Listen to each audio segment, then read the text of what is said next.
ഇന്നത്തെ വീഡിയോയിലേക്ക് എല്ലാവർക്കും സ്വാഗതം. അപ്പോൾ ഞാൻ വീഡിയോ ഇടുന്നതിന് മുമ്പ് ചെറിയൊരു വോയിസ് ഓവർ ഡയറക്റ്റായിട്ട് കൊടുത്തിരുന്നു, പക്ഷെ അത് കൊളായി. അത് കൊണ്ടുതന്നെ ഞാനത് പറയാം കേട്ടോ.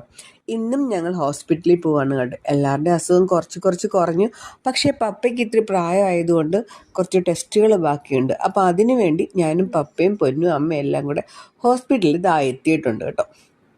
എൻ്റെ പപ്പയെ കണ്ടിട്ടില്ലെന്ന് പലരും പറഞ്ഞിട്ടുണ്ട്. ഇതാണ് എൻ്റെ പപ്പ. ഇപ്പം നിങ്ങൾ കണ്ടു കാണുമല്ലോ. പപ്പയുടെ പേര് രഘു പത്മനാഭൻ എന്നാണ്.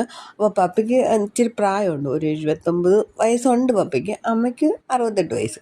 അപ്പോൾ അതാ പപ്പയുടെ ബ്ലഡ് ടെസ്റ്റ് ചെയ്യാനായിട്ട് കയറ്റുക. ഇന്ന് പപ്പയ്ക്ക് കുറേ ടെസ്റ്റുകളുണ്ട്. അപ്പോൾ ഇത് നമ്മുടെ ഹോസ്പിറ്റൽ, നമ്മുടെ കുടുംബ ഹോസ്പിറ്റൽ എന്ന് തന്നെ പറയാം. ഇവിടെ വന്നാലേ ഞങ്ങളുടെ അസുഖം കംപ്ലീറ്റ് മാറത്തുള്ളൂ.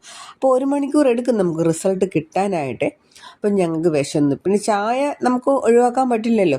അപ്പോൾ തൊട്ടടുത്തുള്ള ആദിത്യ എന്ന് പറഞ്ഞ ഒരു റെസ്റ്റോറൻ്റ് ഉണ്ട്. അവിടെ പോയി ഞങ്ങൾ ചായ കുടിക്കാനായിട്ടിരുന്നു. അപ്പം ഞാൻ പഴംപൊരിയാണ്, പൊന്നും പഴംപൊരി കഴിച്ചു. പപ്പ ഒരു പരിപ്പ് വട, അമ്മയാണെങ്കിൽ ഇലയടയാണ് കഴിച്ചു കേട്ടോ. പിന്നെ ചായയും കുടിച്ചു. ഇത് കഴിഞ്ഞു ഞങ്ങൾ നേരെ ഹോസ്പിറ്റലിൽ ചെന്നു, റിസൾട്ട് വാങ്ങി, ഡോക്ടറെ കണ്ടു, വീട്ടിലോട്ട് പോയി. അപ്പോൾ പുതിയൊരു വീഡിയോ ആയി കാണാം. ബായ്.